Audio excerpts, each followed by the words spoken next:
Tule milka, Game milka, Gorse milka, Walter Jiway milka, Gege milka, Hina Gesufata, Agetiwaka yo Dukai, Afurawaka Dukai, Milikita Dukai, Yona Shimba didn't do another, Asiyobe didn't do another, Harkasadu Karkawaka. Government ni agenda waka yo kesa office atin de bi galagalu waka yo surra galagali waka yo la fasikaye sinda minnu fe mandara sikaye jirinya sikaye kes amana mumma sikaye kes gulgulu ma sikaye kes kajelu ma sikaye kes sinda bi waka yo fe sinjara dubina kakale sa taunit yani waka yo gafarra galagalu hojjeta ta'e milkaa'uu dadhabee bulchuu dadhabee lolee injifachuu dadhabee mo'amuu jalqabee kanuma keessatti oduma kanaan rakkatanii Filisxeemon yookiis immoo faallaa saba Waaqayyo sanaa kan ta'an Waaqayyoon kan morman sagalee Waaqayyoo kan iddollaan Waaqayyoon kan hin kabajne sagalee Waaqayyoo kan hin kabajne jireenya Waaqayyoof ta'u kan hin qabne yaada garaa isaanii kan raawwatan yaada garaa isaanii kan hojjetan ajandaa Waaqayyoo keessa kan oolanii hin bulle ajandaa mataa isaanii kan deddeebi'an waaqa tolfamaa kan waaqessan Waaqayyo irraa kan fagaatan saba Waaqayyoo kan gunduukaa jiru kana rakkisuu gidirsuu eegalan gaafa dhaqanii Saa'ol wajjin ba'anii fuula Goliyaad fayyadamu kanaan ajajaa loltoota warra Filisxeemitti gaafa gadi ba'an katafti baqatanii dudduuba deebi'u mogoleetti laafu simbooti irraa ka'a ulfinni Waaqayyoo irraa kaasee mana keerraa fagaatanii siin jedhee harki Waaqayyoo gaafa namarraa dhiibe salphina haasaa kaleessanii namni kan biraa haasaa gaafa ulfinni Waaqaa nutti hanqatu ulfinna Waaqayyoo dhiibnee kan biraa jalqabna yaadee kan biraa jalqabna nu hawwooshuu Waaqayyoo mee ameen jedhaa saba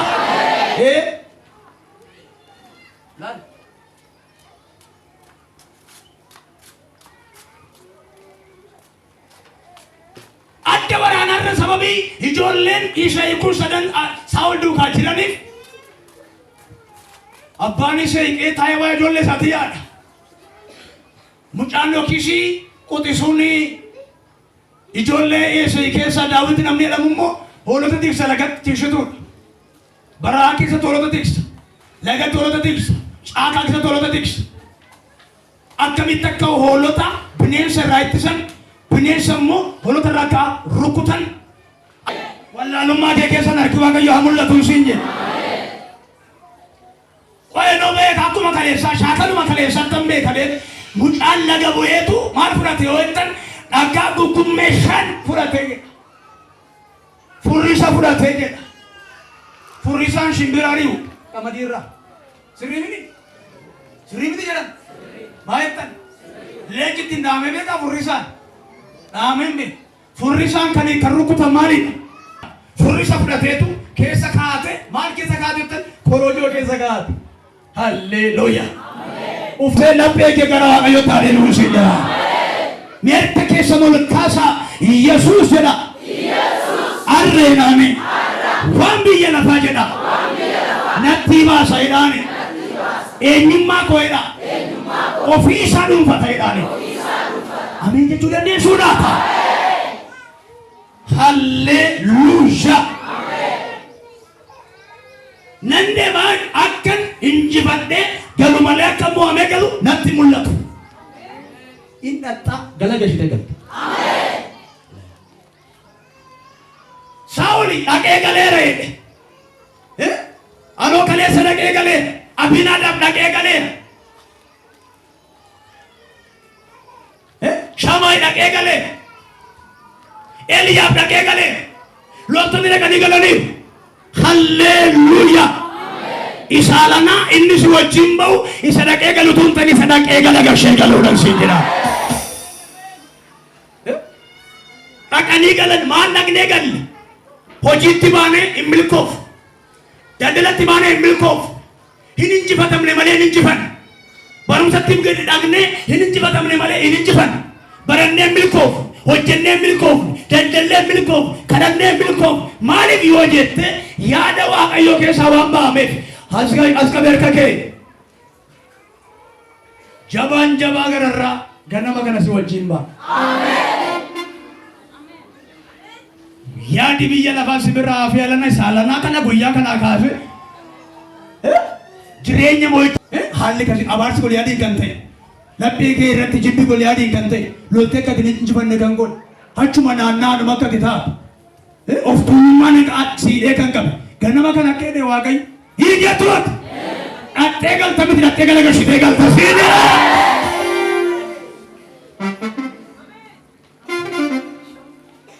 kumaatamaa buusuu deebise. Gaafa ulfinni waaqayyo si wajjin ba'u duwwaara qabattee hojjettee milkooftaati. Duwwaa qabatteetu waaqa wajjin hojjettee nama guddaa taata.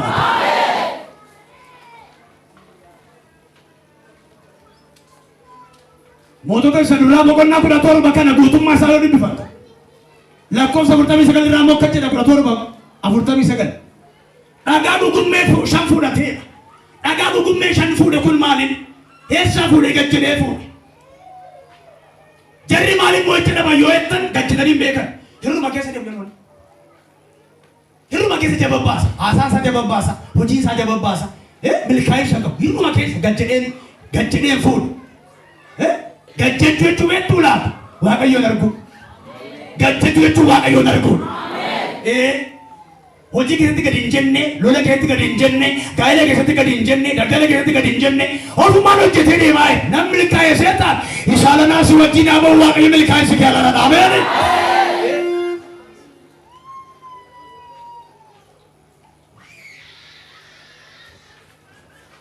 Nannaqa akka kaleessaan ta'u dubbin.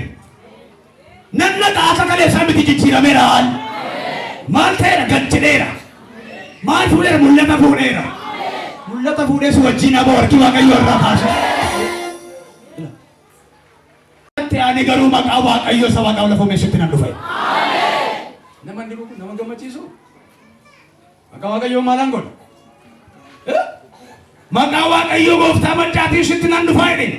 Ati isa amanattee kana nama amanadhe immoo isa waaqaaf lafa uume gooftaa maccaa kana dhahe. Gooftaa maccaa jechuun bitaa biyya lafaa guutummaa addunyaa kanaa. Kan uume kan al takkaadhaanii to'achuu danda'u. Isan na wajjin jira harka ogeessa si buusaa. Amma itti namananne dhagaa fudhatti namananne agartuu maqaa isaatti namananne zariitti namananne maqaa waaqayyotti amanate. Amanannaan kee irraa kaasee maqaa waaqayyoo haa ta'u dhaxxeen galtu kisaarteen galtu hojjetteen kisaartu baratteen kisaartu isa alanaa kana waaqayyo si wajjin ba'a milkaa'insi kan kee ta'a hojuu kan kee ta'a. Ameen ameen ameen. Barattee sammuun kee banaa ta'a kana booddee. Maqaa kan biraa dhiisi, jabina kan biraa dhiisi, jabina waaqayyootti hirkadhu galgamni kun ganama keetii irraa jalqabe.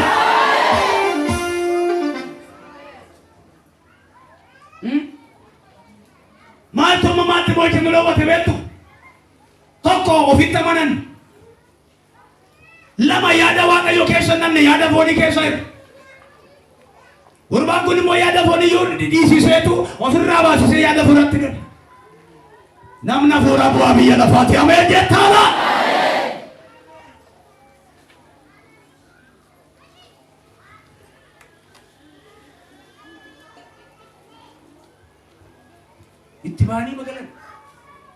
Itti baanii magalan sababiin milkaa'insa keenya ammarraatti sababiin ce'umsa keenya ammarraatti yoo teessan ilaaltan mana keenyarra jireenya keenyarra maqaa waaqayyoo waan jiruuf.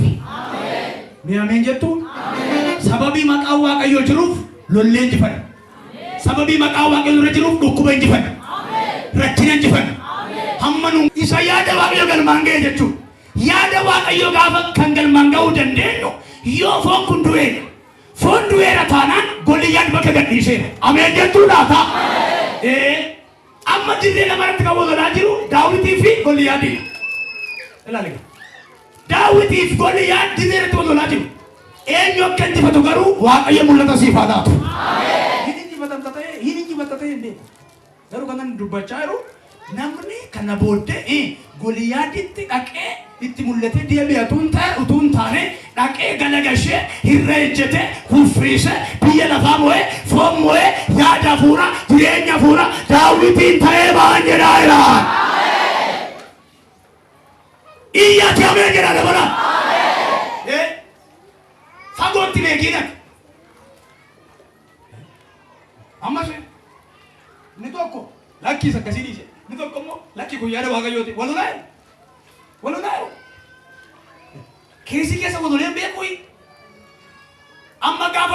lagi cubbuu hojjedhu jedhu keessi kee hafuurri qulqulluun maal jedhe lakkee tuma jedhu immoo gaafa fooniin mo'achuu dadhabdu hin sodaattaa yaada furaa hin laafiftaa jireenya furaa moosiftaa dirree furaa keessaa baata Goliyaatti bakka qabata. Kuftee itti jechuudha. Harka kee bal'isi. Waaqayyo guyyaa kana kaasee sammuu hafuuraa jireenya hafuuraa qalbii hafuuraa isiniif laatu. Mana keessanitti gaa'ela keessan gidduutti irraa kaasee hafuurri Goliyaat dhaamee Daawit irraa kaasee moo wajjin qabuun siin jedhanii. Teessoo qabachuuf jedha. Moo'uuf jedha. Arra ganama kanaa kaasee hafuurri hamaan bakka irraa kufee ayyaanni Waaqayyoo bakka siifaa qabatuu siin jechaadhaani. Gaafa Goliyaan kufu yoo bakka qabate yoo ittan Israa'eloota warra kaleessa mo'ame.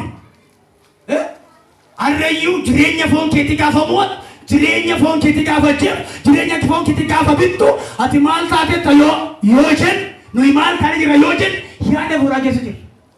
Ameen. Nama fuuraatti uggee baay'ata. Gaafuma ayyaanni Waaqayyoo si tuttuqu dhukkuba dhufa si rukkutu. Agarteetta dhala kee rukkuta hinaat maatii keedhaa hinaat horiidhaa hinaat maal dhaqa godha yoo itti Goliyaat. Gaafa immoo yaada Waaqayyootti galtu dhattee utuma dhaansitti dhaadatu utuma simmoo jedhu hirraantee morma irraa murtee injifannoo batte galtu. Alana anatu diina irratti aangoo qabaata namni jedhu ameenaa jedhu harka salphaata. Asana booddee gaafa Goliyaat achi as ba'u sabi sun barcuma ta'anii hin sodaatan itti ba'u. Sodaan nama baay'ee maseenshar maseenummaa hafuuraa maseenummaa qulqullummaa maseenummaa amanamummaa biyyi lafaa Goliyaat hafuurri isaa Goliyaat yaadi isaa Goliyaat. Ameen ameen. Waan tajaajileef waan lallabee miti waan kadhatu waan raajee miti dhaggeeffadha. Tajaajiluun kan biraa raajuun kan biraa paasterii ta'uun kan biraa taayitilii ayyaana Waaqayyootiin isa ofii moggaafatan miti.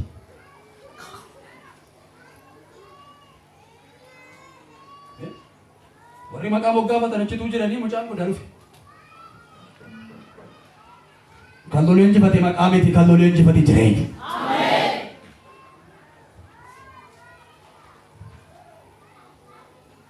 Godaa dhufe. Na dabarsaa'e. Ganna dhiisaa nan ba'a dirree lolaattiin. Goliyaatiin nan godhaa sooraan laattiin. Xinnummaa koo laaleen waan baay'ee dubbatee. Animmoo hin jajjaru animmoo hin fakkaru gooftaan dubbatee. Siin galle. Xinnummaa koo laalee waan baay'ee jedhee waan baay'ee haasaa hudhii isa dhaggeeffatinis gurratti hin qabin hin maraatte gurratti qabudha. Kan barbaadee jiru. Ati sareedhaa jedhee hin dhageenye mucaan saree miti. Haa jechuudha. Bakka sareedha tiire Goliyaat. Maa jechuudha jedhee mucaan. Ani sareedhaa. Akkanaan jette maa inni akkanaan jedhee hin jenneen. Waan nu barbaadde yoo jedhi har'a jennaan jireenya saba kanarraani cooba taatetti rakkiftee siin jigsaa'e. Jiguu kennatti mul'ataa'e. Kufuu kennatti mul'ataa'e. Galagaluu kennatti mul'ataa'e.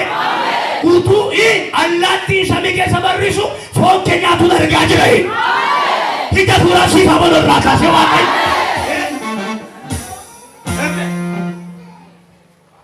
Ati waa baay'ee haasaa jirta waa baay'ee dhaadachaa jirta jabina kee boodee kee sibiila kee abdattanii ani garuu jedhe maqaa Waaqaa sitti nan dhufa hamma kanan argaa jiru sareetu dhiiga kee irraa baay'eera. Allaattiin foon kee nyaataa jira. Isa kana argaa jira Waaqayyo si agarsiisee si ayaakisu eebbate. Argee dhaqee injifatee fuudhee dhufe.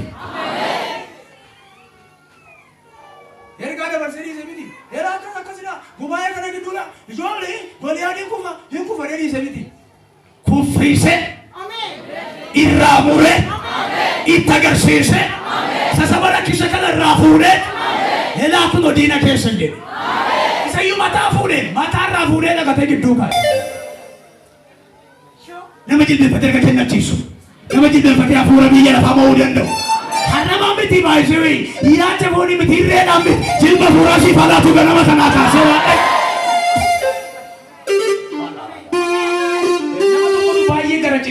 asirra hergana galgala dha ergaanillee kan raajumaadhaan kadhannu ila toora kanarra gara ciniinna hamaa qabda toora kana dafi ta'e kottu dafi ariifadhu garaatti si ciniin dafi asii baatennaan lubbuun kee akka darbuun dhagaa iraanii kottu dafi summii nyaateera dafi dafi Goliyaad sirraa kufaa jireenyi immoo si argata dafi miti namichi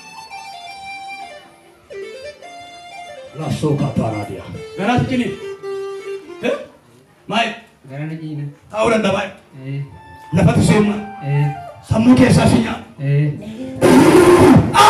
Tahu di sakya. Iya sakya. Om nak diga Yesus ini. Kaya baka kaya. Ila alam. Nanti.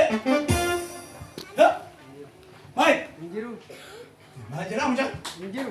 Dalam tapi lagi baka.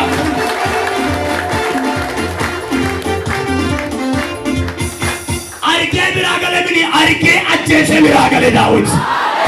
Olkaa sarkake harayyu nama arke galumiti nama laale galumiti kan waaqayyo barbaadu nama mee harigee kuffisee mo'achuu isaa laale itti gammadee waaqa galateeffatee galu barbaada waaqayyo.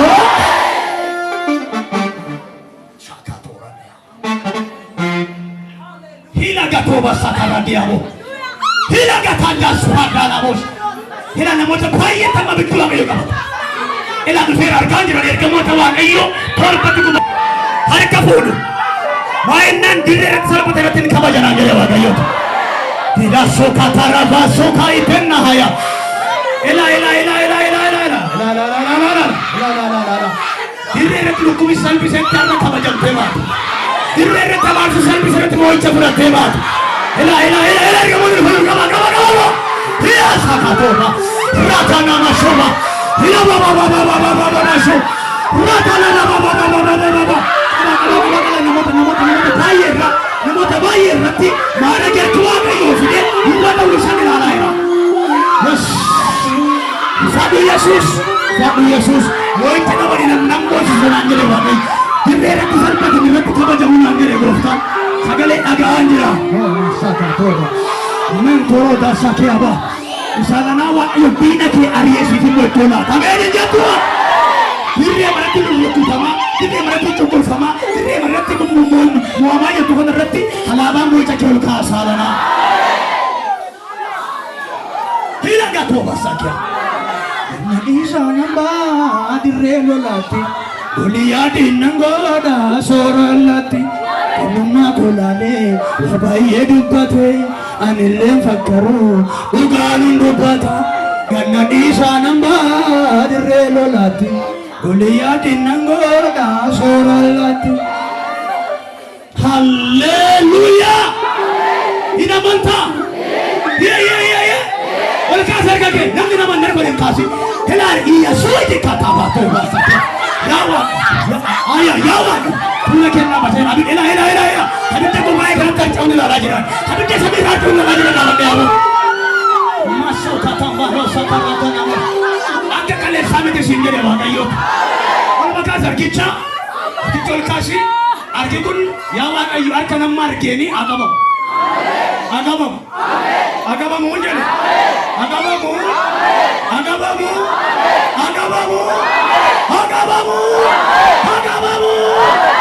wayyaa kee qabi caabi wayyaa kee qabi qabi wayyaa makee amma gaa dinqii ta'uu laal bommalana itti qabata guddaatti itti qabata qabi wayyaa kee qabi dhiisini ilaala isaalanaalee waaqayyo qonqaayitti namitta godhe warra mortuun itti mortu warra mortuun biyyee lafa walaa biddeetti firfirsatu warra maqaa isaanii balleessaa deeman warra jireenya isaanii yaaddeessaa deeman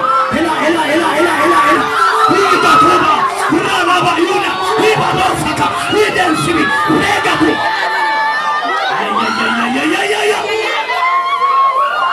soatabo kawaga dhufeera gubaa'ee kana jechuu akka qaleessaatti hin deddeebi'u waldaa kun naan jala furre waaqayyoodha kamalba abiddan baatalba abiddan ta'a wee teessoo lafa kanaatti bilikiita godheera naan jala furre waaqayyoodha biyyi waga dhageessitti boolcha guddaa siite lafa irratti boomtetti boolcha guddaa siite lafa irratti boosirratti boolcha guddaa argatte qaba ammayyuu namoota duddu isaanii waraansaan waggaa torbara ture irraa bada daa'imman waraansa qaban irraa nama waraana fura Goliyaad naan jira furri Waaqayyo itti dhaadata abjuu keessatti dhaadata jedha namoota akkasii bilisa ba'a hamma uffata qaba jala maraatu hafuura gurguddaa hin nama ofirra guutamsa haaraa guutamsa addaa ila satataa yatuuba mansotir venda halosakia yatuuba caafii wayaa kee qaba eebba kee qabatee mana kee kan gale irra gadhiisa fayyaa kee qabatee kan gale irra gadhiisa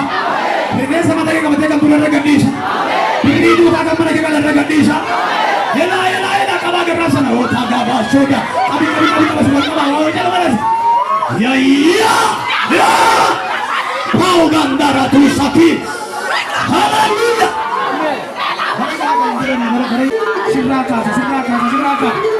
sirraa kaasa amen guddaa atooji kee abidda inni dura kee dhaabata abeet siniin galle gaafa sinirraa galu sii gala amma sirraa hin galleetti qallu matta teessa isa dhiiras uffatti matee qaba nama baay'eetu amma utuma taa'u raafama lafee isaatti bu'aa fuulli waaqa ila milikita kana ilaalaa dhukkuba keessaa dhukkuba alaara irratti bilisa moo moo'icha warra nama dhifa moo'icha kenna halleluuyaa lallaba kana duukaa harki Waaqayyo mul'ate iga duuba shakraadiya anfeen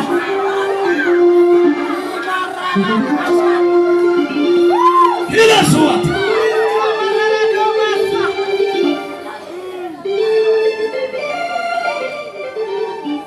amen Nora namoonni lafee keessan raafamu namoonni lafee keessan sirbaayru milikiita moo'icha keessan argattan milikiita mo'amuu keessanii miti mallattoo mootanii galuu keessanii Waaqayyo isinii dhaafideerarraa inni keessan kufe Goliyaadin inni nagartu kana booddee barbaadee siin jedheera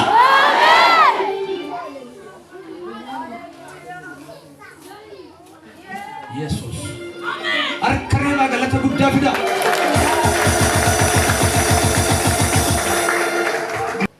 warra dhaqee galu siin godhii Waaqayyo warra dhaqee gala gashee galu si'a taasisu baay'ee dhaqee galee baay'ee kan kee dhaqanii galuu miti baay'ee waaqeffatee galee baay'ee harka rukkutee galee baay'ee haleluuyaa jedhee galee garuu bojuun qaban milkaa'insa qaban ilaa guyyaa kanaa kaasee humna sagalee kanaan mana keeratti ergaan hafuura moo'ichaa chaapee galata qabdu yoo taatan